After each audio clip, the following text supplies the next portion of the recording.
Okay, I thought I'd do a quick video, which is what's in my toolbox. So, as many of you know, I'm not a mechanic. I'm learning myself just through YouTube videos, just through giving things a go. So I bought a couple of tools. The first things that I bought was this really basic Halfords sort of starter kit. They call it their essentials kit. And it comes with lots of different torque bits and ratchets and extensions. A little adapter, which I managed to break in one of the last videos.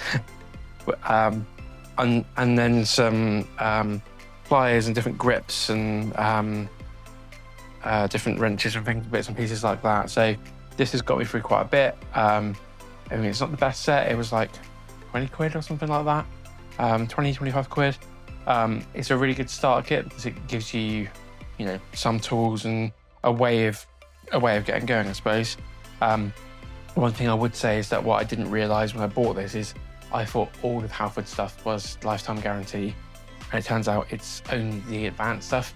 This is the essential product range, so it hasn't got a lifetime guarantee. So I think if you're planning on doing something major, or if you sort of know what you're doing with cars, then you probably walk out and get their advanced kit, which is like 100, 150 quid, I think.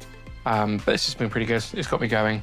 Comes in a nice little pack as well, so you know, you can chuck it behind the seat of a car or something like that. It's good to keep in the car for, you know, when you want to do, when you need to do an odd job or whatever. The next thing I bought is this 7-piece T-handle hex set from Halfords. This is one of their advanced ranges. It's a really good kit, from 8mm to 2.5, I think.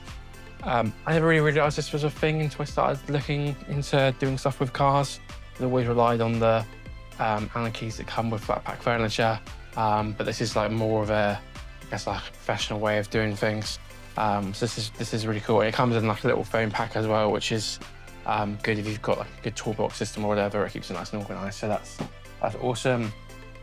Also got these, which is oil filter grips. So you'll see these hopefully in a video coming up soon. This is just a cheap one from Amazon. It was like 10 quid or something. But hopefully does the job. We've not tried them yet.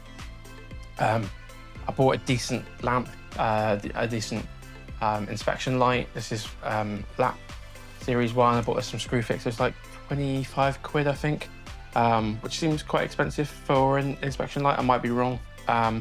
But the reason I bought a really good one is because I'm visually impaired. So I have no central vision in my left eye, and I lost some of my central vision in my right eye.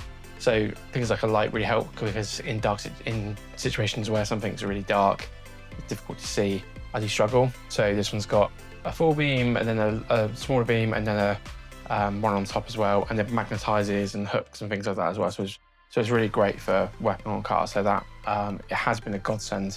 There are a few things where I can't really see. I then have also bought a 1/2-inch ratchet, proper Halfords advanced one. So this is what the guy in the shop recommended when I told him what I was trying to do. And then an adapter as well. So they've got 2 adapters that came with it. So it didn't come with it, I had to buy separately. So it was 5 quid for this and then a smaller one. I'm not sure what that is at the moment. And this was like £20, I think £22. So this is much better than the one that came in the Essentials kit. It's longer, so you get, you know, more reach and whatever else. So so that's really been really useful. Bought some compressed air as well. That was to try and fix the issue with the washer nozzle and just blow some of whatever was in there. But it's useful as well, just like if you're cleaning something or you're trying to fix something and change something, it's a bit dusty or it's got something clogged in it, give it a bit of a spray. It's useful to have around. Brake parts cleaner, good for like rusty stuff that's on there. Not used that a lot yet. WD-40 is just good to have in the house anyway for, you know, stuff that's like doors are squeaking or, you know, something needs lubricating to loosen or whatever else. That's pretty good. Although in the comments on my last video, I was told that actually there is better stuff to use for stuff like corroded bolts and stuff, with like release spray. So I'm gonna give that a go soon. I haven't bought that yet, but WD-40 is good.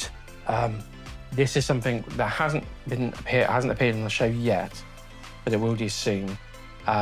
This is an EGR cleaner, so this is used for cleaning airflow vents and valves and things like that in engines. That's something to keep an eye on future.